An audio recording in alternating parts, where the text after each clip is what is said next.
Salut à tous, j'espère que vous allez bien. Alors, on va essayer d'aller vite. Avec cette vidéo, nous allons attaquer un nouveau chapitre de la physique terminale. Et dans la vidéo précédente, on avait fait un chapitre et il s'agissait du chapitre sur les circuits avec une résistance et une bobine en série. Ok? Ce qu'on avait appelé, cir- ce qu'on avait appelé bobine inductive. Ok? Voilà, bobine inductive, c'était juste une résistance et, et une bobine en série. Donc, dans ce nouveau chapitre, en plus de ces deux éléments, bobine et résistance, on va ajouter un condensateur. Donc, c'est ce qu'on appelle le plus souvent circuit RLC. R pour la résistance, L pour la bobine et C pour le condensateur. Voilà, donc trois éléments. Donc, ce chapitre-là, en réalité, le nom du chapitre, c'est les oscillations électriques forcées. Voilà. Oscillation électrique forcée. C'est ça le nom du chapitre. Chapitre 10, si je me trompe. Si je ne me trompe pas. Donc, ce chapitre-là est un chapitre vraiment qui fatigue beaucoup d'élèves. Beaucoup d'élèves parce que c'est un chapitre qui est relativement difficile, quoi. Voilà. Mais on va essayer de faire de sorte que tout le monde puisse comprendre. Assez. Voilà. Je suis un peu fatigué, mais on va essayer de faire comme ça. Donc, on va parler d'abord du courant alternatif sinusoïdal. Donc, dans un courant alternatif sinusoïdal, c'est un courant dont l'intensité algébrique I là est une fonction sinusoïdale. Donc, ça varie. Les fonctions sinus, cosinus, là, vous avez vu les représentations graphiques de ces fonctions-là, non? Donc, l'intensité va être comme ça. Donc, l'intensité peut s'exprimer sous cette forme. I, petit I en minuscule, c'est I instantané. Voilà, en fonction du temps. Donc, à un moment, le i est là, après, le i monte, il descend. Donc, c'est pas un i constant. Donc, c'est pour cela qu'on a la notion de ces i-là, i instantané là. OK? Donc, la formule, à peu près, de i maximum, im, sinus oméga t plus phi. Donc, je pense que vous connaissez tous ces éléments-là. Quand on a vu les oscillations mécaniques, et les ressorts et autres là, vous avez parlé de tout ça, je pense.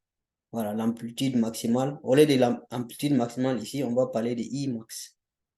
Voilà. Et puis la phase, et puis la pulsation. OK? La phase, c'est ça. Voilà. Donc, voici un peu la représentation graphique avec la période T ici.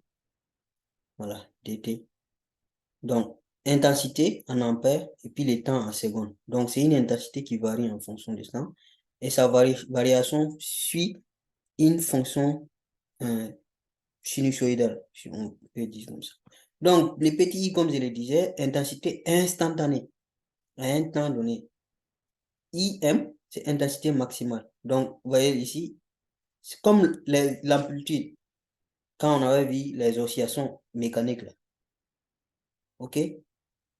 Et phi, le oméga ici, c'est la pulsation. Donc, avec oméga, on peut aussi exprimer oméga en fonction de la période, fait d'épicité, et aussi en fonction de la fréquence. Voilà. Voilà. Parce qu'on on sait que fréquence, c'est l'inverse de la période, non? Oui. Voilà. Dpi, c'est comme si c'était incité ici. Dpi multiplié par incité. Donc, on peut écrire ça sous cette forme aussi. Je pense que tout ça, là, c'est pas nouveau pour vous. Et la phase, si ici, on considère la phase à l'instant T0. C'est ça qui est phi. Donc, si nous choisissons la phase là, phi égale à 0, si nous choisissons ici égale à 0, comme ici, donc à l'origine d'état, nous allons avoir I égale à IM sinus oméga t. On est d'accord? Parce que ça, c'est égal à 0. On a choisi comme ça. Voilà. Ok, je nous remets ce truc-là ici, la courbe là, la formule de I ici, et la formule de la pulsation là ici. Donc, ça, c'est ce on vient de voir. Donc, on va ajouter d'autres informations. Toujours le courant alternatif sinusoïdal. On va parler maintenant de intensité et tension efficace. Peut-être ça, c'est votre première fois d'entendre ça. En tout cas, dans ce chapitre, c'est dans ce chapitre qu'on entend parler de intensité et tension efficace. Mais en réalité, intensité et tension efficace, là, ce sont les intensités et tensions que vous connaissez depuis la quatrième, troisième et autres. Voilà. Donc, c'est pas l'intensité instantanée là. Donc, on va parler de ça. Si on prend la puissance instantanée électrique, la puissance, on sait que c'est dérivé du travail, non? Voilà. Et on sait que la puissance aussi, c'est... Parce qu'on a dit puissance instantanée, donc c'est tension instantanée multipliée par intensité instantanée. OK? Donc, de ce fait-là, si vous faites produit croisé, on peut dire que dW, c'est-à-dire dérivé de travail, travail électrique là, égal à, vous multipliez. Voilà. Donc, on va avoir I delta T. I delta T. Voilà. Puisque D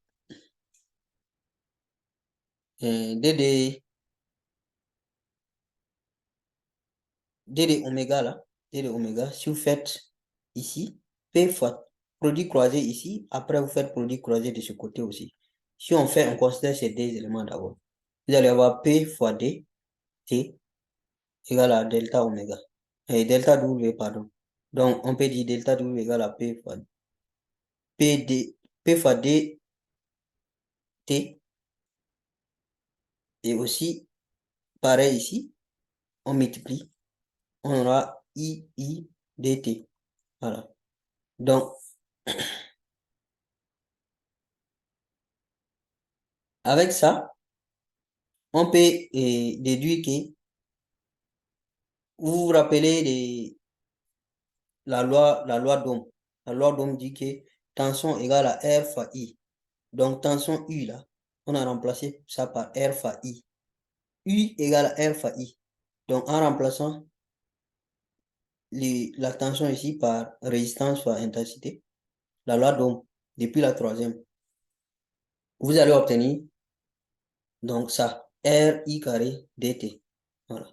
L'énergie électrique dégagée par effet Joule d'un conducteur ohmique sera donc W égale à RI carré T. Ça, c'est connu, hein. Puisque un conducteur ohmique, par effet Joule, l'énergie que ça va perdre là, donc, c'est-à-dire le travail électrique, énergie électrique, et U fois I fois T. On est d'accord? Tension fois intensité fois le temps. C'est-à-dire puissance fois temps. Tension fois intensité, là, c'est ça qui est puissance. Maintenant, la tension, là, on la remplace par RI. Voilà. En utilisant la loi d'Ohm. Donc, c'est comme si vous prenez le R ici, le I au carré ici, là. On prend un seul I. Le RI va faire tension.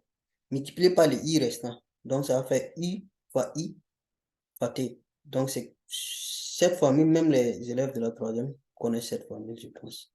Ok. Maintenant, l'énergie électrique, encore, est comme ça. Élémentaire, c'est-à-dire, ça, c'est l'énergie totale, hein. On est d'accord. Maintenant, là, l'énergie électrique élémentaire, c'est comme ça. Énergie électrique instantanée, voici comment ça s'écrit. Donc, énergie, pour un conducteur, l'énergie perdue par loi d'Ohm, voici comment ça s'écrit. Et l'énergie électrique élémentaire, dW, ça c'est depuis ici, c'est pareil que ça. dW égale à RI carré dt. Donc, à partir de là, si vous voulez avoir la totale, le W total, il faudra intégrer ça. On va intégrer de ce côté, mettre intégrale ici et puis mettre intégrale ici. C'est ça qui donne ça. Donc, si on intègre ça, cette énergie élémentaire, on va obtenir l'énergie totale, W totale. Voilà. Et l'intégrale ici. Donc, on essaie de, comme R est une constante, on peut faire sortir R. Voilà. Et ça va donner I carré, comme ça. Donc, on sait que l'énergie totale est égale à ça aussi. Ça, c'est connu. Donc, on peut dire que ça égale à ça. Donc, RI carré T égale à R et intégrale de I carré DDT. Maintenant, on va prendre le I carré là.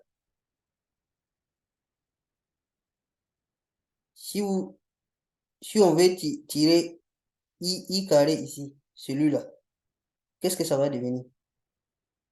Donc, on sera obligé de diviser ici par R et puis T. Déjà, les R, là, on peut laisser tomber. Il y a R ici, il y a R ici. On peut laisser tomber déjà. Donc, si on veut I carré ici, on va prendre tout ça là, divisé par T.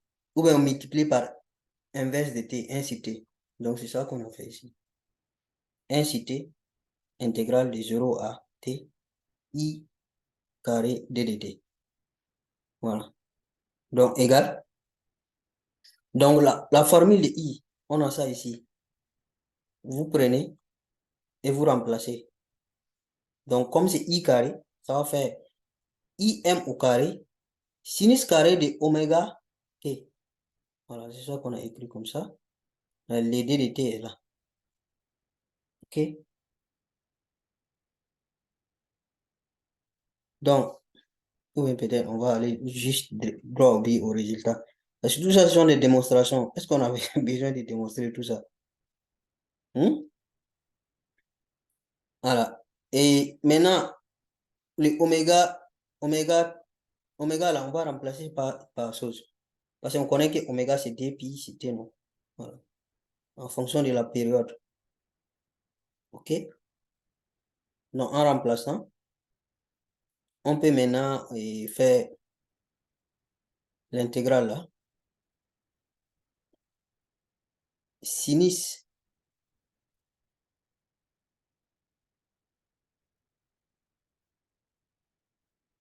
sinus de ça, sinus carré de D pi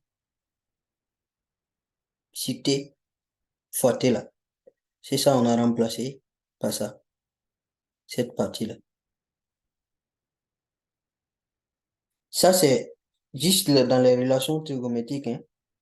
Si vous rappelez vos relations trigonométriques, seconde ou bien primaire, même terminale, je pense qu'il y a des relations trigonométriques, vous vous rappelez. Donc, on peut obtenir ça, cosinus là. Okay? Et, et à partir de là, maintenant, on peut faire une chose. Si vous développez cette partie-là, par exemple, on va scinder ça en deux. 1 demi de IM carré là. Si on multiplie ça par 1, on laisse de côté. Après, c'est comme si on développait cette partie-là, quoi. On développe multiplié par 1 et multiplié par ça. Donc, la première partie est là. N'oubliez pas que les 1 sur T là, ça multiplie toute l'intégrale. Hein. Voilà, donc il va se retrouver partout. 1 sur T, 1 sur T. Voilà. Maintenant, 1 demi IM carré le dt là. Ça, c'est en développant ici. Et on développe l'autre aussi. 1 demi IM cosinus de 4 pi sur T fois petit t. Voilà. Donc, je pense qu'à partir de là, on peut aller directement en conclusion. Donc, si vous faites bien, parce que là, c'est simplifié. Là. Si vous faites bien, voilà, les IM carré là va sortir. Parce que c'est une constante. Ça va devenir comme ça. Donc, il va nous rester dedans seulement le 1 demi, hein, 1 demi IM carré, le tout va sortir. Il va rester seulement 1, si vous voulez. Donc, DT seulement. Pareil ici, 1 demi IM carré, là, va sortir aussi. D'ailleurs, on pouvait le factoriser depuis ici même. Donc, il va nous rester seulement cosinus de 4 pi sur t et puis multiplié par t. Donc, intégrale de ça, quelle est la primitive du cosinus? C'est sinus, non? Voilà. Donc, c'est pour cela, ici, on a sinus. Donc, si vous faites tout, on va obtenir IM carré sur D moins 0.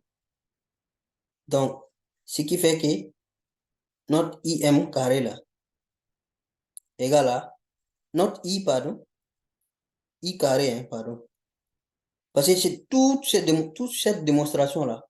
Si vous n'avez rien compris, au moins, il faut aller comprendre que I carré égale à IM carré sur 2. Voilà, c'est ce qu'on vous demande de retenir. Voici ça. I carré égale à IM au carré sur 2. Donc, c'est I là, l'intensité que vous utilisez depuis la troisième. C'est ça qu'on appelle intensité efficace. C'est ça le titre ici de cette page. Donc, l'intensité efficace là, si vous voulez tirer maintenant l'intensité efficace, parce que ça c'est I carré. Donc, si on veut I, on va mettre racine ici et puis mettre racine ici. Donc, comme ici c'est IM au carré, donc ça va se simplifier. Ça va devenir racine de IM au carré, ça fait IM. Voilà. Et racine de D, ça laisse racine de D. Maintenant, si vous voulez écrire sans radical ordinateur, ça c'est autre chose. Mais je pense que c'est cette forme-là qui est utilisée partout. Donc, pour vous dire que l'intensité efficace, c'est ça là on appelle intensité efficace. Donc, égale à intensité maximale divisé par racine de D. Voilà, donc si vous n'avez rien compris de tout ce qu'on a dit ici, au moins ce qui est encadré ici en rouge là. Voilà, il faut retenir ça. Et puis on va avancer. Donc, I ici, c'est comme je disais, intensité efficace. Et IM, c'est intensité maximale. Maintenant, on peut faire, donc, cette formule-là. Puisque si vous tirez IM ici, qu'est-ce que vous allez avoir? IM égale à I racine de D. Donc, si on remplace ici dans notre formule de l'intensité instantanée, là, on remplace le IM par sa valeur. Donc, on va avoir I racine de D en tirant ici IM. IM égale à I racine de D. Hein? Donc, on remplace IM là ici. Donc, on va avoir I racine de D sinus oméga T. Donc, on peut faire pareil aussi pour la tension. La même formule ici pour l'intensité là est valable aussi pour la tension. Donc, cette tension-là, c'est ça qu'on appelle tension efficace. U qui est là. Donc, ça va faire UM divisé par racine de D. Donc, le U étant tension efficace et UM étant tension maximale. OK? Intensité et tension efficace. Je pense que c'est compris. Voilà, on va avancer parce qu'il y a beaucoup de choses à faire. Et grand D maintenant, oscillation électrique forcée. Donc là, on rentre dans le vif du sujet. Circuit RLC. Voilà, résistance, bobine, puis condensateur. Les trois, on les met en série. Donc, considérons un circuit série constitué par un conducteur ohmique de résistance R, bobine une bobine d'inductance L et un condensateur de capacité C sous une tension électrique sinusoïdale. Donc, voici un schéma. Voici notre condensateur, voici notre bobine et voici notre résistance. Donc, circuit RLC. Conducteur ohmique de résistance R, bobine d'inductance L et condensateur de capacité C. OK? Donc, vous voyez ici, les signes sinusoïdales, là, pour dire que c'est une tension sinusoïdale. Voilà. Donc, si la tension ici, là, U, là, Puisqu'on est en série, donc les tensions vont s'additionner. On est d'accord, c'est ça, depuis la troisième. Hein. Donc, si on additionne, on aura tension de ça, plus tension de ça, plus tension de ça, égale à la tension du générateur. Donc, UR plus UL plus UC, c'est ça qui donne le U. Donc, pour la résistance, pour les conducteurs ohmiques, ça c'est simple. Tension égale à résistance fois intensité instantanée. Voilà. Puisque là, on parle d'intensité instantanée I. On ne parle pas d'intensité efficace ici, ni de tension efficace ici d'abord. Voilà. Et depuis les chapitres précédents, je pense qu'on avait démontré ça. Pour la bobine, on a L, D, I, D, T. Maintenant, pour les, pour les condensateurs, la tension, c'est Q, C, C. Ça aussi, quand on a vu chapitre sur les condensateurs, on en parlait de ça aussi. Donc, je vous invite à revoir ces deux chapitres-là. Voilà. Donc, on connaît que la tension, c'est U max, la tension instantanée, hein, U max sinus de oméga T plus phi et intensité instantanée. Puisque vous vous rappelez, on avait choisi ici, pour l'intensité, la phase à l'initiale était égale à 0. Donc ici, les phi, on a phi ici. C'est ça qui fait la phase entre la tension et l'intensité instantanée. Voilà, cette phase. Donc, qu'est-ce qu'on a? D ici, dt. Si on dérive, c'est-à-dire dériver de l'intensité par rapport au temps, si vous dérivez ça, dériver de sinus, ça fait quoi? Ça fait cosinus, non? Voilà. Mais dérivé de cosinus, ça fait moins sinus. Donc, dérivé de sinus, c'est cosinus. Maintenant, c'est qu'il y a, c'est une fonction qui est dedans. C'est comme si on vous disait de dériver et la fonction composée sinus de U. U étant une fonction, par exemple. Donc, ça va faire U' multiplié par dérivé de sinus de U. OK? Ça, c'est les formules générales de dérivés en mathématiques. Voilà. Donc, ça va faire dérivé de ce qui est dedans là. Oméga t, en fonction de t, ça va donner oméga tout court. C'est ça qui fait qu'on a oméga ici. C'est oméga qui est là. Maintenant, dérivé de sinus, ça fait cosinus. Donc, on a im oméga cosinus oméga t. Voilà. OK? Maintenant, la phase.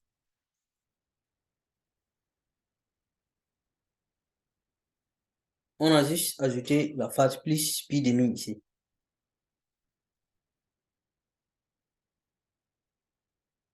En remplaçant cosinus là par sinus.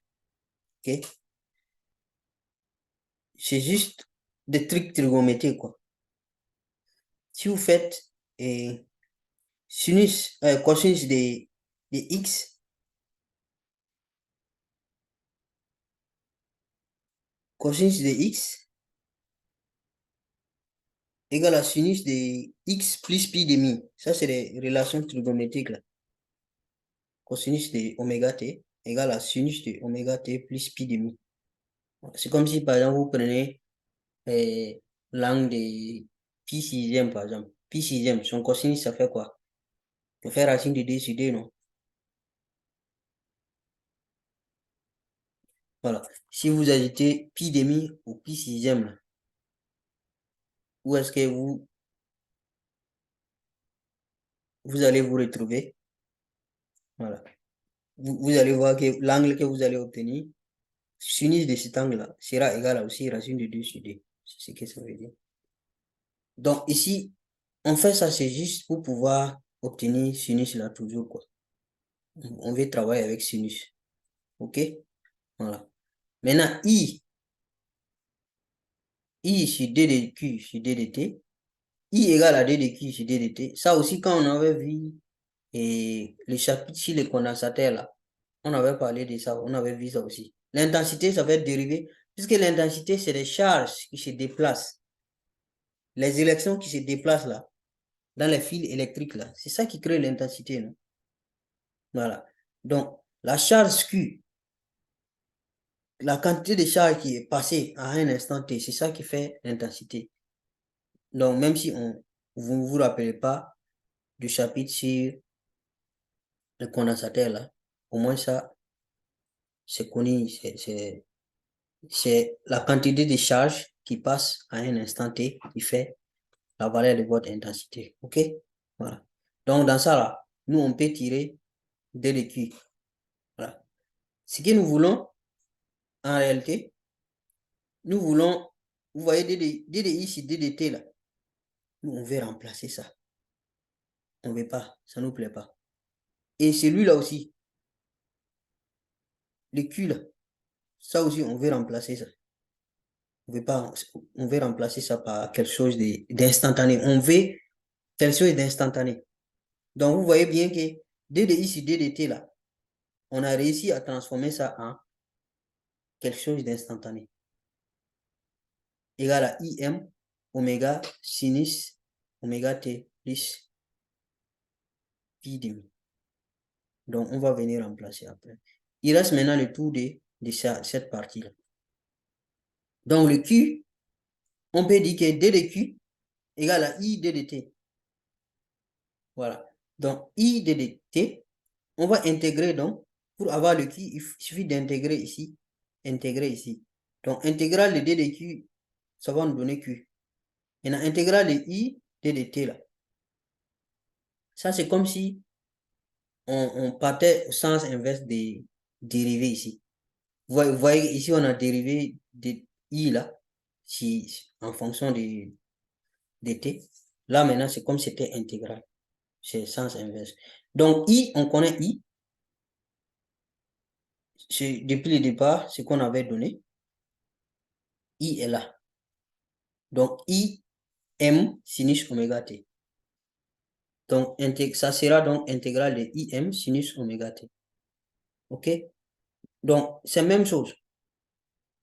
Sauf qu'ici, au lieu de dériver, on va intégrer.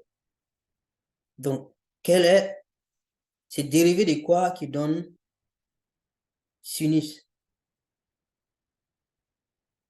C'est dérivé de moins cosinus.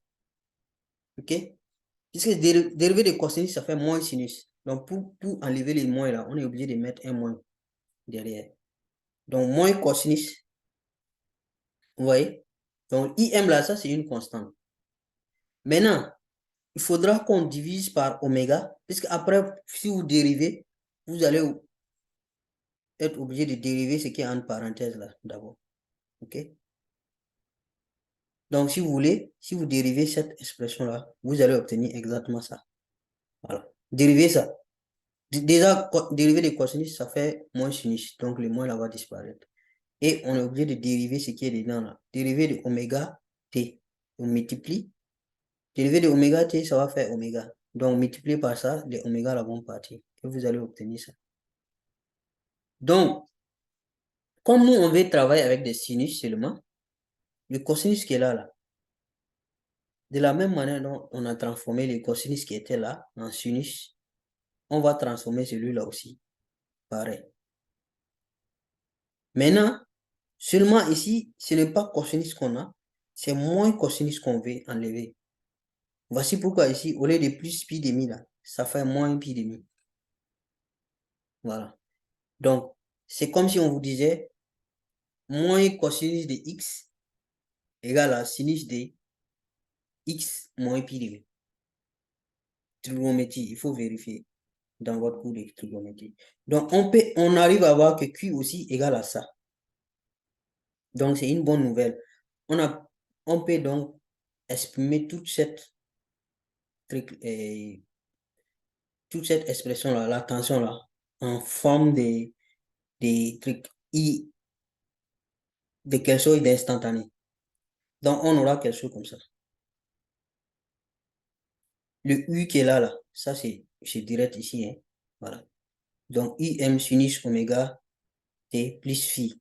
Voilà. Il faut vous rappeler qu'ici, c'est pour l'intensité que phi égale à 0. Donc, là, phi n'est pas égal à 0 pour la tension.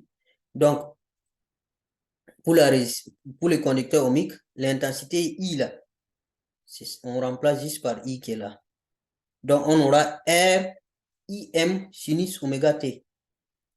Plus maintenant, Ça, c'est L. Qu'est-ce que j'avais dit ici? Ça, c'est pas I, hein. Ça, c'est L, pardon. Ça, c'est L. Donc, le L multiplié par DI, si DT là, dérivé de I en fonction du temps, DI, DT, on avait vu que c'était IM oméga sinus de oméga T plus pi demi. Donc, on va prendre ça, remplacer par DI ici DT. Donc, c'est ça qui nous donne ici L oméga IM sinus de oméga T plus pi demi. Maintenant, le Q, on vient juste d'avoir ça aussi. Ça nous fait IM sur oméga, sinus de oméga T moins pi demi. Donc, c'est ça qui fait que, ici, on vient, on divise Q par C. Voilà, le C va venir juste en bas ici. Donc, on obtient ça. Voici l'expression totale pour la tension. Ça, c'est ça qui va fatiguer les gens. Si vous n'avez pas compris ici, là, ça sera compliqué pour vous de comprendre la suite. Même si vous n'avez pas compris les démonstrations, au moins, il faut essayer de retenir cette formule-là ou de vous rappeler. Parce que ça va faire chose. OK, on va progresser. Hein. On garde toujours cette figure-là ici, le schéma. On va essayer de faire une construction géométrique. Voilà, qu'on appelle construction de Fresnel. On vient d'établir ça pour la tension. OK? La tension instantanée, elle peut être obtenue en fonction de la résistance du conducteur ohmique, de l'inductance de la bobine et de la capacité du condensateur.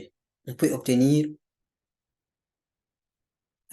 la tension instantanée en fonction de ces trois-là.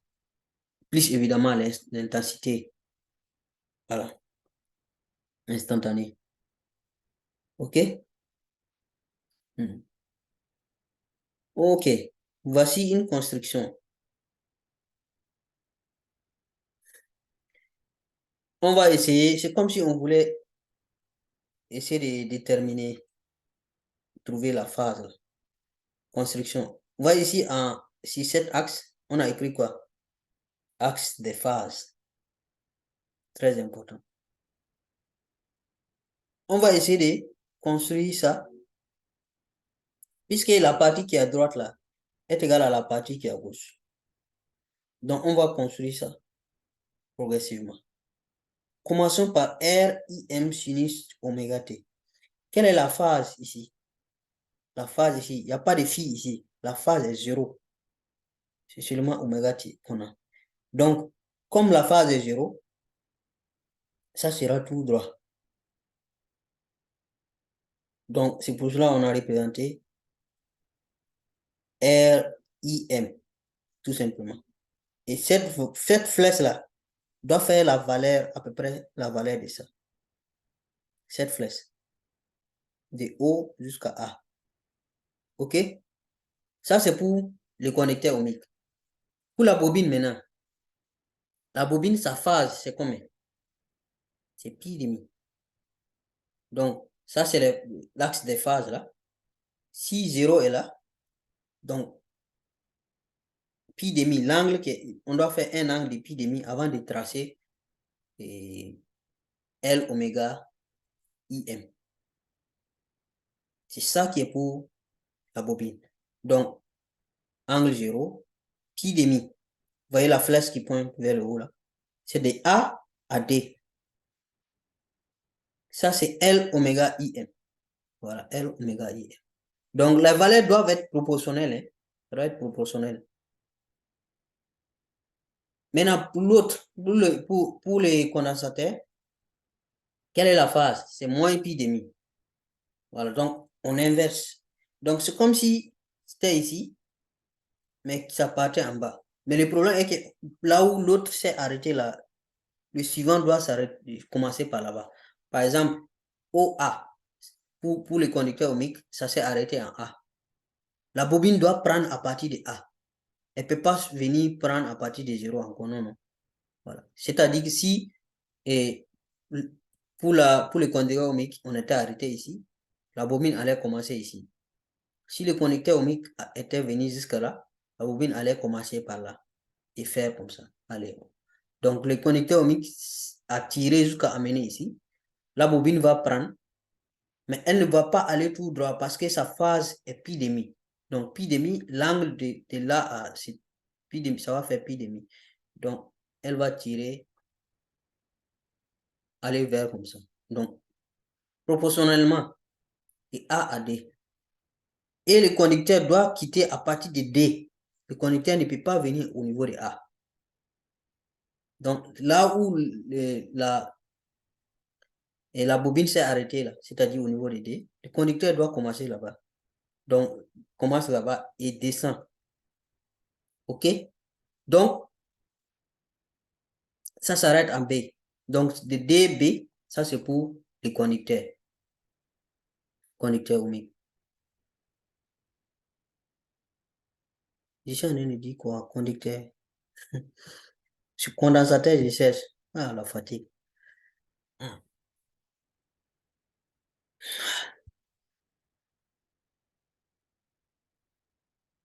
Donc, le condensateur là, désolé, hein, je disais conducteur là, c'est condensateur.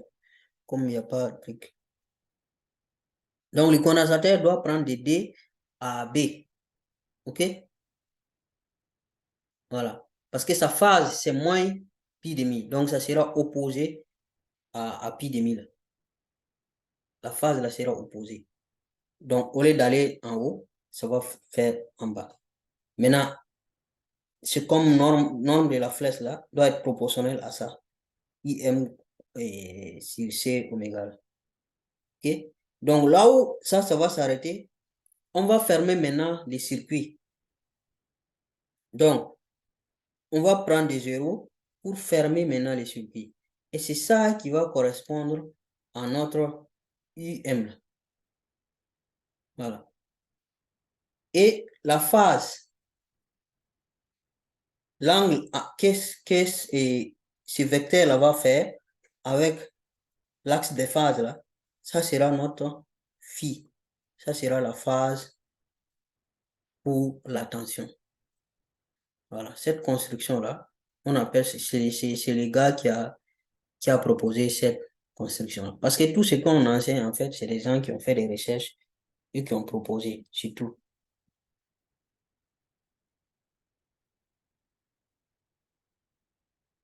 OK, j'espère que vous avez compris. Je remets juste notre construction là, ici. La construction géométrique là, ici. Donc, on va parler maintenant de l'impédance du circuit RLC. C'est quoi l'impédance? Une impédance. Très, très, très important. L'impédance du circuit là, c'est comme si on disait c'était, je sais pas, la résistance ou on va voir qu'est-ce que ça signifie tout de suite. OK? Donc, on a retenu ici que cette construction-là, conducteur ohmique, bobine, condensateur. Et si on ferme le circuit, l'angle ici, là, va nous donner phi et la valeur de cette flèche va nous donner UM. Voilà, c'est ce qu'on a dit. OK? Donc,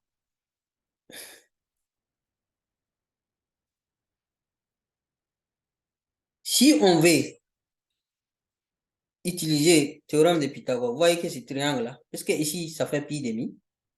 Donc, on peut dire que ce triangle-là est rectangle à A. Le triangle ABO, ou bien OAB. Ce triangle est un triangle rectangle à A. Donc, on peut utiliser le théorème de Pythagore ici. OK? Voilà. C'est-à-dire, l'hypoténuse au carré, OB au carré, égale à OA au carré, plus AB au carré. Maintenant, les AB là, au carré là, rappelez-vous que AB, on n'a pas ça directement comme ça.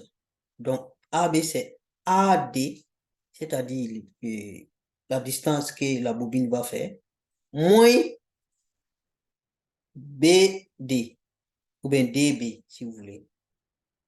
Ce que le condensateur va faire. OK? Voilà. Donc, AB là, ça fait AD moins dB. Donc, c'est ça on a mis ici. AD moins BD ou bien dB si vous voulez, au carré.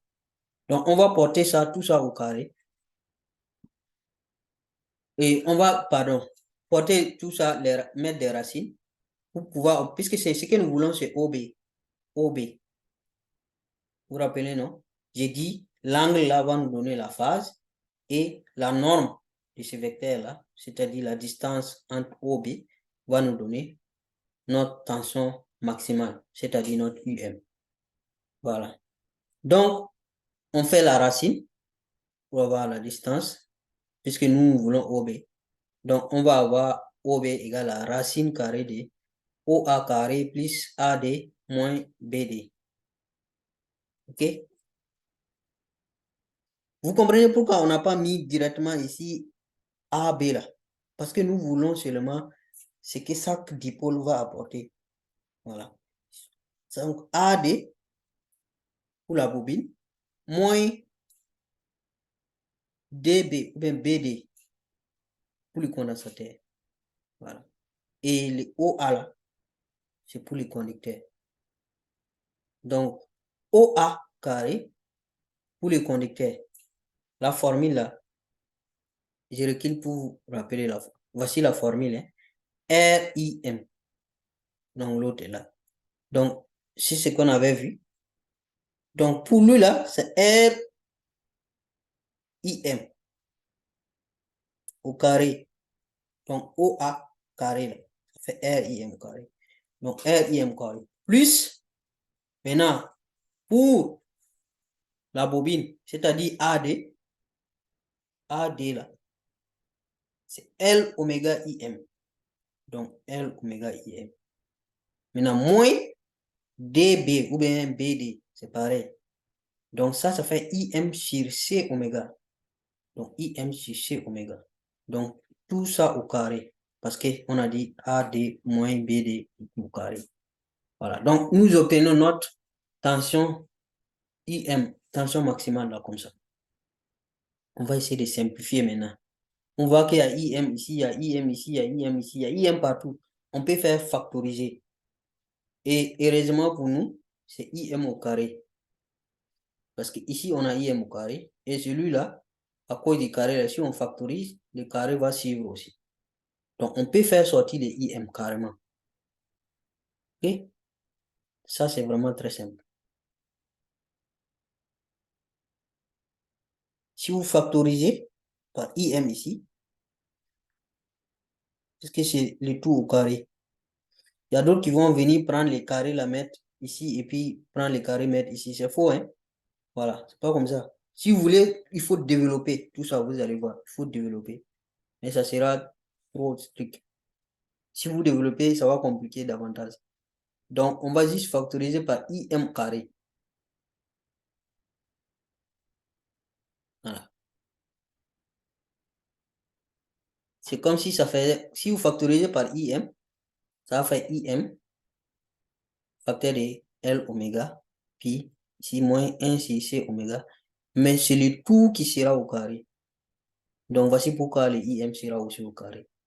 Donc, on aura IM carré ici, IM carré ici. Vous pouvez faire factoriser encore par IM carré et donc faire sortir le IM. Donc là, il va rester R au carré et on va avoir toute cette parenthèse au carré, c'est-à-dire L oméga moins 1 sur C oméga le tout au carré.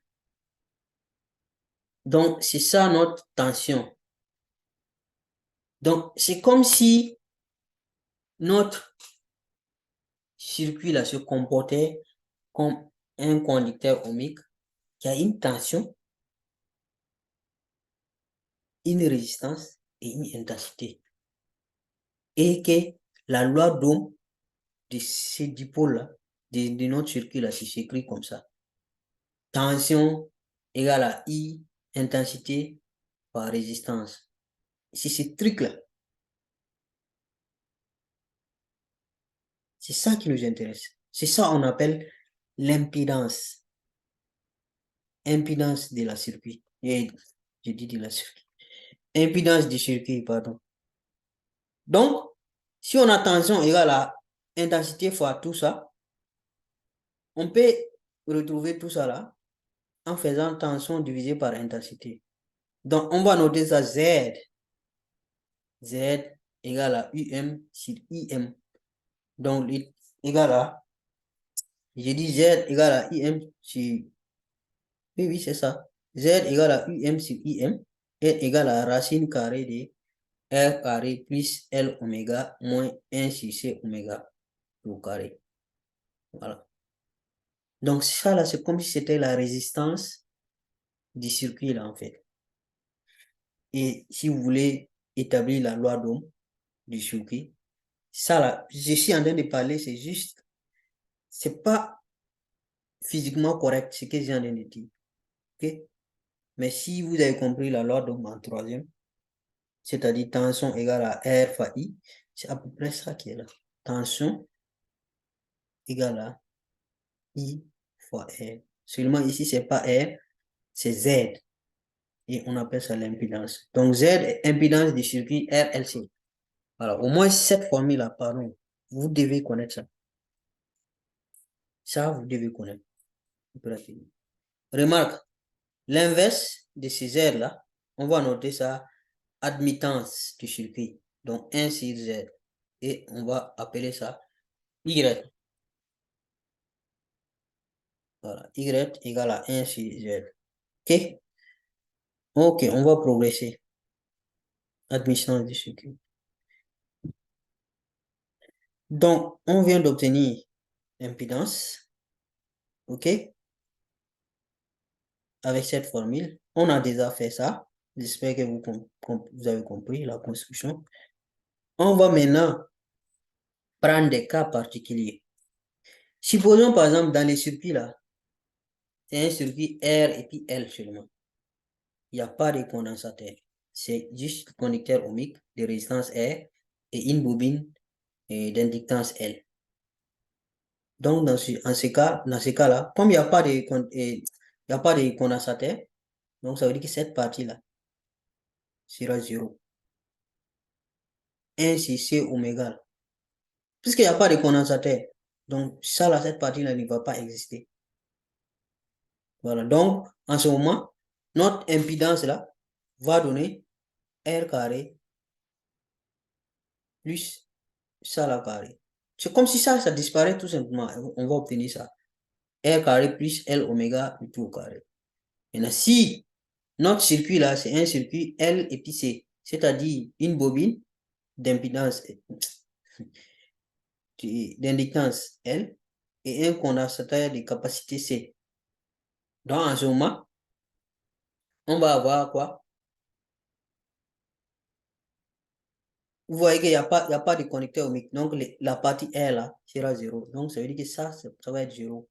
Cette partie sera 0. Donc, vous allez avoir ça seulement. Et comme il y a carré, on va enlever la racine. Donc, comme on peut pas, ça ne peut pas être négatif, on est obligé de mettre les valeurs absolues. Parce qu'on ne peut pas avoir racine de carré de quelque chose qui est négatif. Voilà. Maintenant, dans le cas où notre circuit ne possède pas de bobine, donc c'est juste conducteur ohmique de résistance R et condensateur de capacité C. En ce moment, ça veut dire que c'est cette partie-là qui est nulle. L, c'est nul. Donc, en ce moment, puisque comme les carrés vont venir annuler les moins là, on va faire tout ça au carré. Donc, on aura R carré plus 1 sur oméga carré. Voilà. Donc, comme ici, chacun avec son carré, on ne peut pas enlever la racine facilement. Maintenant, dans le cas où on a un seul, dans le cas où on a seulement une résistance, c'est seulement un seul dipôle. Dans le cas où le dipôle, c'est R, c'est seulement le conducteur ohmique. Qu'est-ce qu'on va avoir? On va avoir, j'ai dit que ça c'est 0, ça c'est 0. C'est seulement ça qui est là. Donc on aura racine carrée de R au carré. Vous voyez que ça fait R. En ce moment, vous voyez, c'est ce que je disais là. Conducteur ohmique, vous voyez que la résistance, l'impédance, en ce moment, ça donne la résistance exactement. Au cas où on n'a que conducteur ohmique. Donc c'est pour ça que je vous disais que c'est comme la loi d'Ohm du circuit qui est là. Donc dans le cas où c'est une bobine, on aura seulement ça va être 0, et cette partie égale à 0. On aura L oméga le tout au carré. Donc, racine carrée de L oméga le tout au carré, ça va faire L oméga. Et pour l'autre, si on a seulement un condensateur, c'est-à-dire cette partie sera 0, cette partie sera 0, il y aura uniquement ça au carré. Donc, la racine là va enlever le carré. Donc, on aura 1 sur C oméga. C'est comme si donc, l'ensemble du circuit là, du condensateur, du connecteur ohmique et de la bobine là, chacun a apporté sa résistance un peu. Et c'est ça qui fait la résistance totale qu'on a appelée l'impédance du circuit. En quelque sorte. Voilà. Donc, on peut prendre C là pour faire notre construction ici. Au lieu d'utiliser ici, parce que là, c'est comme si on a utilisé des tensions. OK? On peut utiliser ici les résistances là. Parce qu'on a vu que le R là représente le connecteur ohmique. L oméga représente la bobine. 1 sur C oméga représente le condensateur. Donc, on peut, au lieu de faire cette construction-là comme ça, on peut les faire aussi juste avec les résistances là.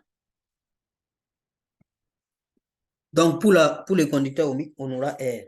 Vous vous rappelez, la phase pour le conducteur ohmique, c'était 0. Hein? Voilà. Donc, on aura R. Pour la bobine, c'était pi demi. Voilà, c'est la même chose là. Donc, L oméga ici. OK? Et le condensateur va descendre parce que sa phase, c'est moins pi demi.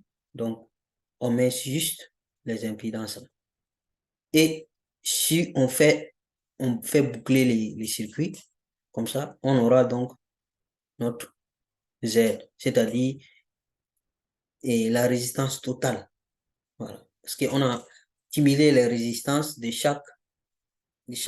tous les appareils et ça nous donne la résistance totale. Ici, c'est les tensions qu'on a simulées, donc ça nous donne la tension maximale. En fait, ce n'est pas les tensions instantanées qui sont là, hein, ce sont les tensions max. Donc, ça, on obtient tension max. Donc, mais pour phi, ça reste toujours pareil. Voilà, tension max. Donc, ici, c'est l'intensité. C'est juste une autre façon de représenter ça. Ça et ça, c'est à peu près la même chose. Donc, souvent, on va vous donner ça. Souvent aussi, c'est ça qu'on va vous offrir. OK. Donc, voici ce qu'on a. Oscillation électrique forcée, toujours. Cette formule, on a eu depuis le début. Voilà. La tension instantanée en utilisant tous les autres appareils, tous les autres dipôles, le connecteur ohmique, la bobine, condensateur. Voilà. Et on a fait cette démonstration pour obtenir l'impédance du circuit. Voilà.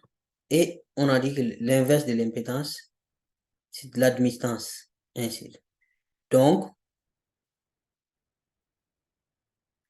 qu'est-ce qu'on peut dire? On peut dire que cosinus de phi égale à RIM divisé par UM.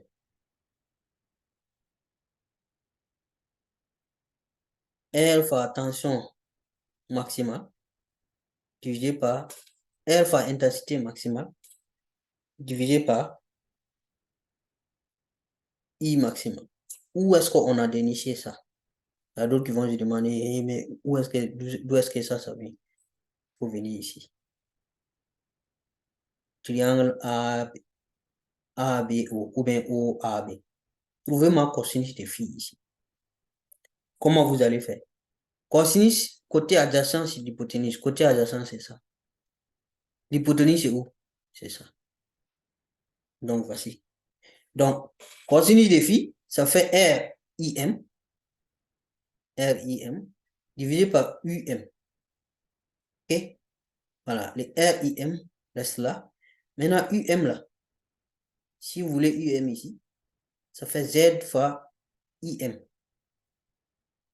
Produit croisé, ça fois ça, égale à ça. On laisse cette partie-là de côté. Donc, en remplaçant UM par Z fois IM, comme ça, on peut simplifier facilement les IM. Donc, on aura R sur Z. Ça veut dire que cosinus de votre phase, ça fait R sur racine carrée, et sur l'impédance. Pas aller loin. On connaît les noms maintenant. Donc, R sur l'impédance. Si vous faites la résistance du conducteur ohmique divisé par l'impédance, c'est-à-dire la résistance de votre circuit total, vous allez obtenir cosinus de votre phase. Donc, ça fait un bon débit pour obtenir votre phase. S'il vous plaît, il faut retenir cette partie. Si vous pouvez retenir cette formule, mais retenir cette formule implique que vous devez retenir la formule de l'impédance aussi, non? Voilà. Voilà. Et retenez les constructions là. Parce que souvent, si ça vous embrouille, vous faites votre construction vous-même et ça va vous aider un peu à faire chose, à vous en sortir facile. Donc ça, c'est comment on trouve la phase. Donc c'est ce que je viens de dire. Donc la résistance divisée par l'impédance, ça va vous donner la phase. OK? J'espère que c'est compris. Voilà. On va parler maintenant des cas particuliers. C'est la même chose. Pour ces cas particuliers-là, on va utiliser seulement ce schéma-là. OK? Maintenant, je vous demande une chose. Imaginez que cette flèche-là, elle déborde jusqu'en... Elle s'arrête ici. C'est-à-dire, la norme de L oméga IM est égale à la norme de IM sur C oméga. Qu'est-ce qui va se passer?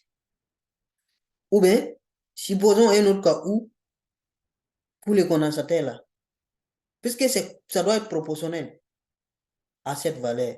Donc, supposons que cette valeur-là, elle dépasse carrément jusqu'à venir ici. Qu'est-ce qui va se passer? Vous voyez? Donc, c'est ces cas-là, on va voir. Mais on va utiliser les cas des résistances là pour faire ça. Donc, cas particulier, on va voir les cas particuliers. Voici les premiers cas. Donc, les cas dont je parlais.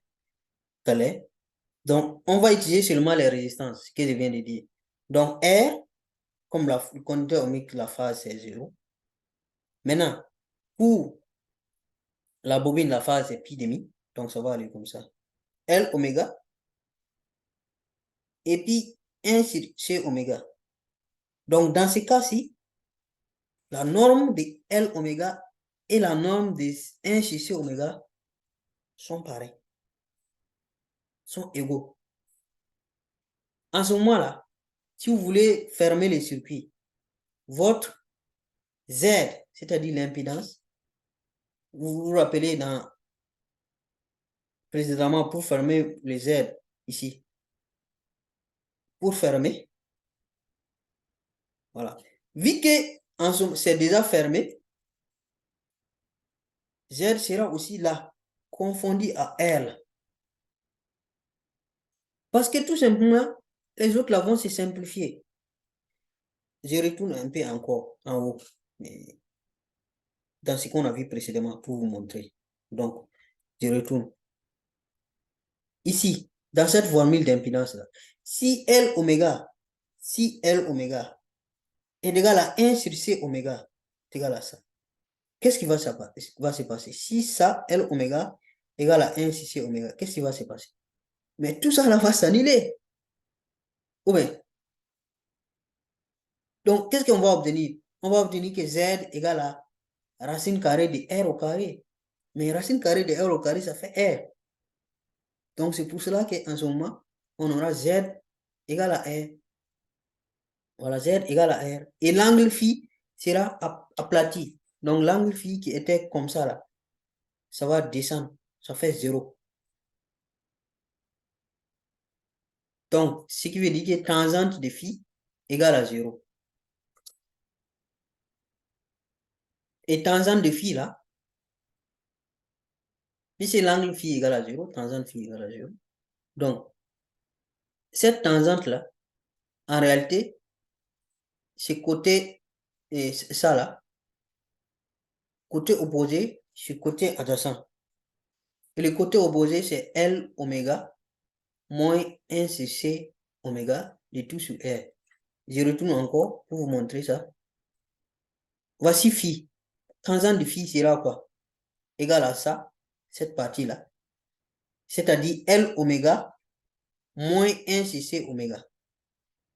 Côté opposé divisé par côté adjacent. C'est ça tangente de phi. Donc côté opposé, ça fait cette partie-là.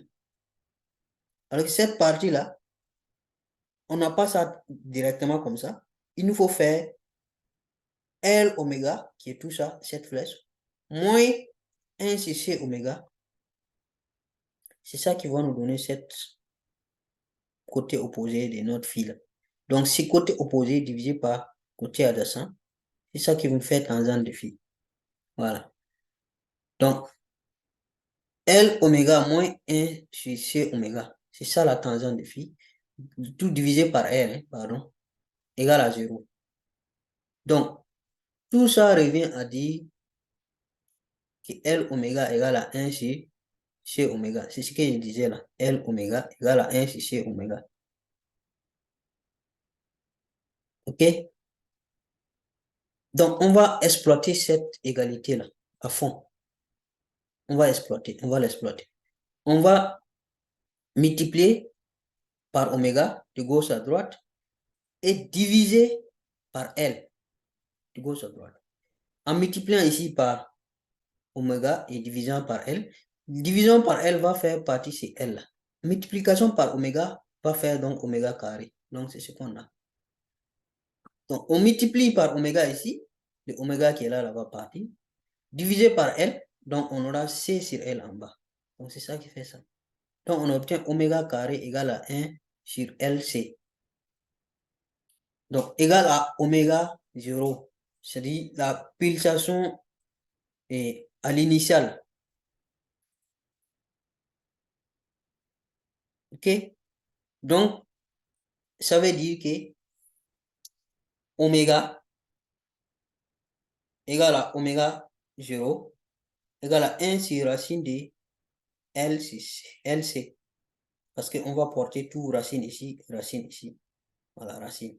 Maintenant, racine de 1, ça fait 1. Donc, ça va faire racine de L sur C. Donc, on a profité de cette égalité pour obtenir oméga égale à 1 sur racine de L sur. Maintenant, la phase étant égale à 0, cosinus de 0 égale à combien? Égale à 1, non? Donc, cosinus de phi égale à 1. Ce qui veut dire que R sur Z égale à 1. Ce qui veut dire que R égale à 0. Voilà. Tout ça là, ça vient du fait que les deux là sont égaux. Donc, la tension au bornes du circuit et l'intensité I du courant sont en phase. Voilà, les deux sont en phase. Puisque phi égale à 0, il n'y a pas de différence entre les deux. OK? Phi égale à 0. Donc, la tension et l'intensité sont en phase. Donc, dans ces cas-là, on va parler de quoi?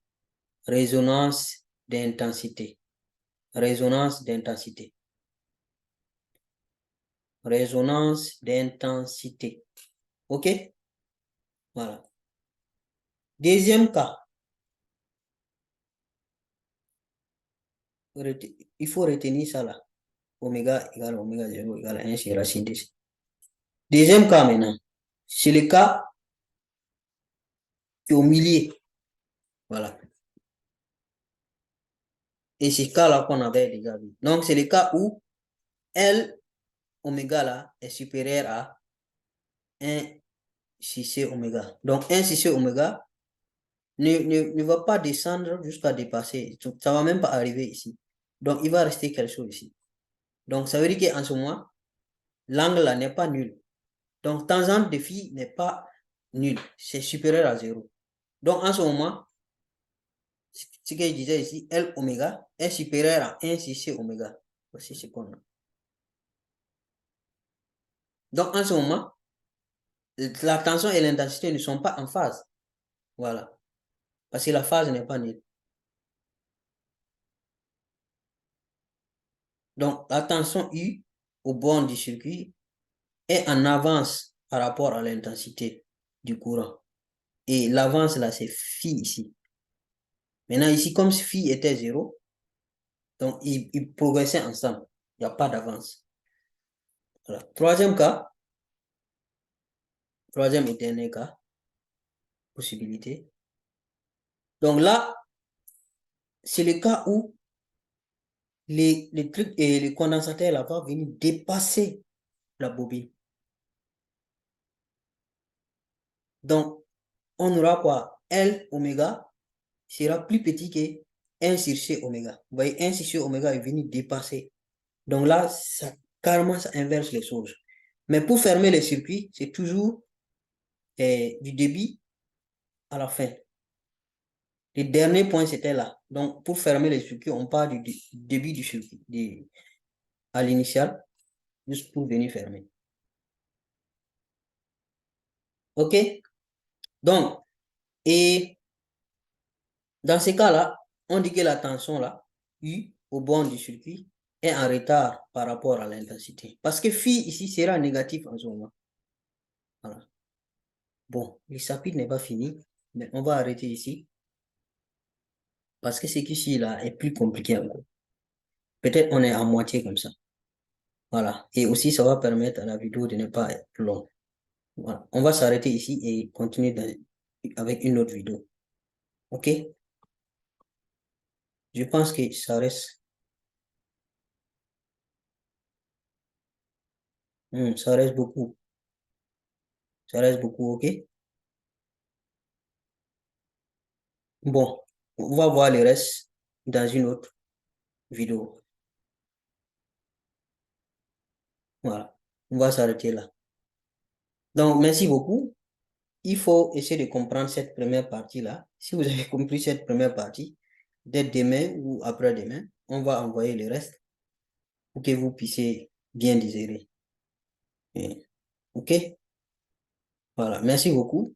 Et on se donne rendez-vous donc pour terminer le chapitre-là dans une prochaine vidéo. Merci.